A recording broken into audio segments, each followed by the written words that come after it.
Honorable Chief Minister Lusingba Imobirena Lusing Sarkar asi tawagada mamatong dandi tawudraga mingonda tayo na ba blame games na lebse masi Tokyo mahal tanjali Sarkar na ang constitution piba right अधिकार duty इन function से फजल दी पांथोक्तरगा opposition party ने parliament सरकार दुदा अफपता चुमिल्लाली हाइदना नांगनबदी मौसानी दु ruling party ruling government ना सरकार Congress अमते opposition group तक party दा ताइना बसे बसे ता ठोकते Manipur Sarkar, Parliament Sarkar hak tak terthui hasil betul.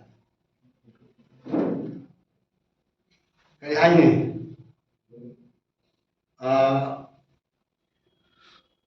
hingga pusna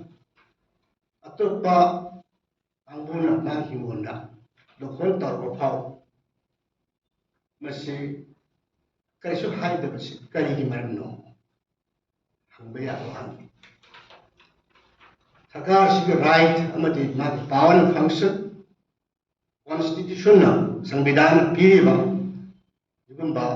duty function amati right sado मधुगी अथोदा मधु बांधो थम मधु न तोड़े बसे मसला बक्ति बनी तंजुगे वक़ों कुछ बात करने तो होगा कैसे तो गुनाह करना मैं युंदा मैं युकोदा ayam doktor untuk selang apa ngang ngam de bese masih mending witness ngai masih perjalanan ngai paham sih kai gi ma no de pi de right se ma ge power and function se pak tho to bano kai do re sin ngi bese hang liba question se au masih puji power pa phang de State government the period say constitution madugi संविधान नैनव तमलते अदुगु सरकार है under the provisions of the constitution India function तो उन्हें भी ना करें मधुआ paralyzed और बमी मना ऊर बसु तो उन्हें दबा ले उन्हें दबा ऊर बसु ना उन्हें दबा दौना सब तुम्हें नहीं है उसे करी ना Ngal hingi mathutam angko hingi hajar je ikai ko nizar ko former chief minister dan thambi kha tau ki ba maya thabak maya kadai ki la no kai na ha se mako mari khang da mako mamai samna da wa chi am ngang pasita masida question duk ta maya to Ziki saya naga putih betang, naga putih Iran dah Prime Minister lak hibra, lau hal demand to hibra,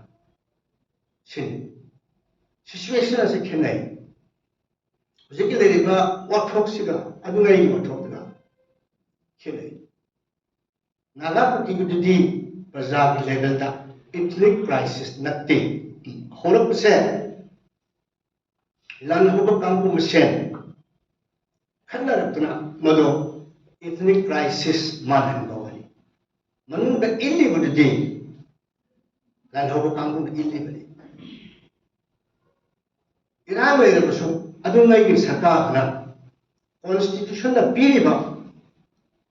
sarkar state government pilih, betul dah, ada lepas tu. Mado subside tu nama, mado control tu nama bahasa. Peace Committee Shendra aduga naga ki leader sing sala salaga khunda jaga jaga da chakna Iran ko uthana ba nemthana ba arjana manu da mi phatta ba kangun insala khana ni da maduki adu lobi ganu akon mama pa ko cha manipuri ngapni khana chai ba ya ko na te kami di sendra mi thadra peace initiative amati peace committee semna peace message pu chatle state government thongda hajan tam thoya maduda example na hajabta uzari sanga jen hakipka madu matamda asamda ukhulga ligi gari cycle tainang oda adwai khana se thui habdegi phoi ni chalaga pa sa chalaga ada khatu ai sa mokso senapati ai chosona tan district ki lamdan han kunna lamdan khunda ni gran mai thado le kuki sing allegedly kuki snow sina ko bui khuna mai thado wi handi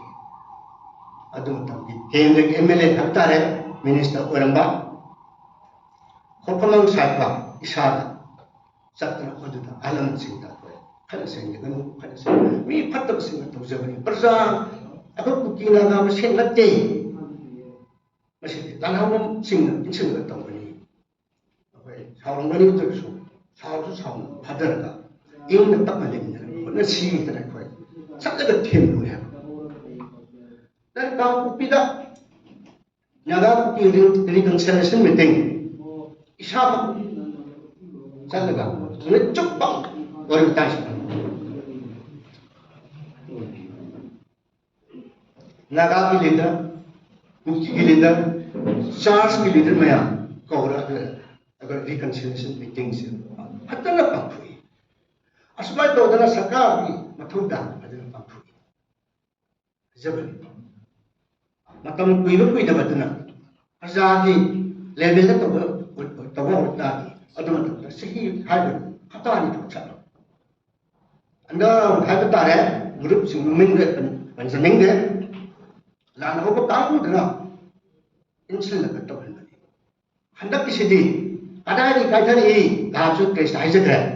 makok de ki mla minister chief minister level de ki kaithar ko ham khom phak thol bo to se imphal the minister mla se leja se na masi ko wa tho asi phok phaw ko ji phaw da peace initiative laudana naga ki ai ku ki mete islam se ki le sing punna mla da sing chala masi ko peace initiative laudana ji ta la ai ta da khang de chemi thmak tawrawa peace committee semgi bada madu thak bang tho ra bang tho dia what is this kind of asini keda base ngara badana peace pura kala ba peace pura pudi lai dana ha je tham jaga thoi ko wa tho asigi horak pham phawda tangda khambung de om khai undal le peace normal sikame pura kadri Karena ini hobi dalam saya tambi kan, nomor kerja narko teroris era,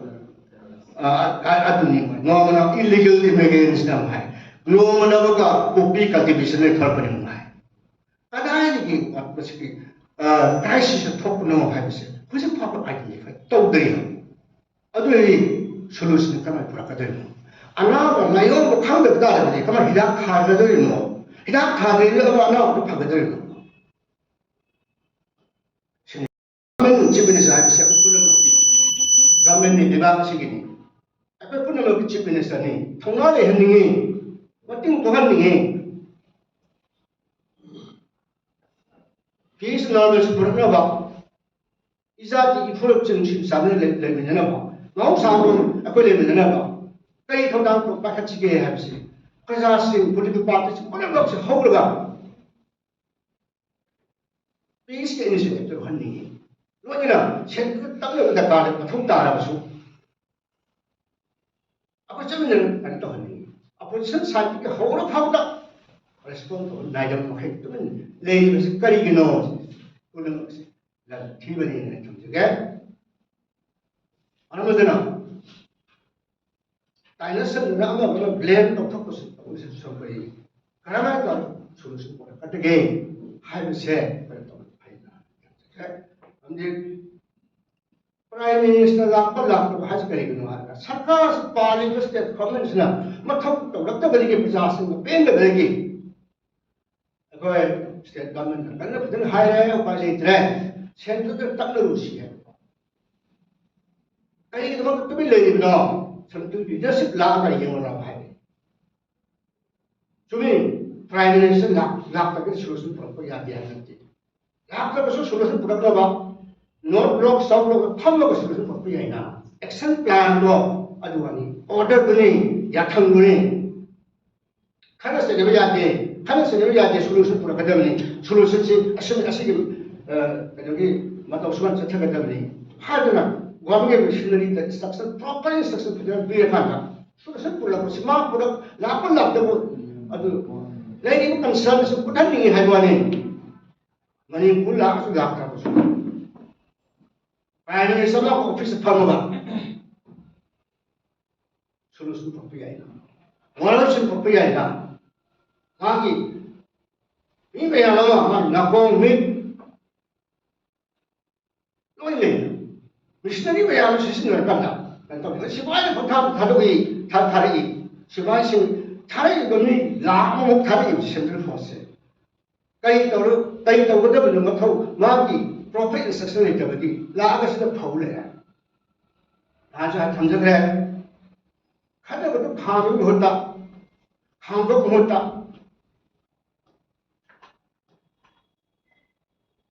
हुदोन ngari chaw yeng hai ngari chaw yeng le ya do mama na ngi mo pe do re ngai sa thau ke isi mo na hudong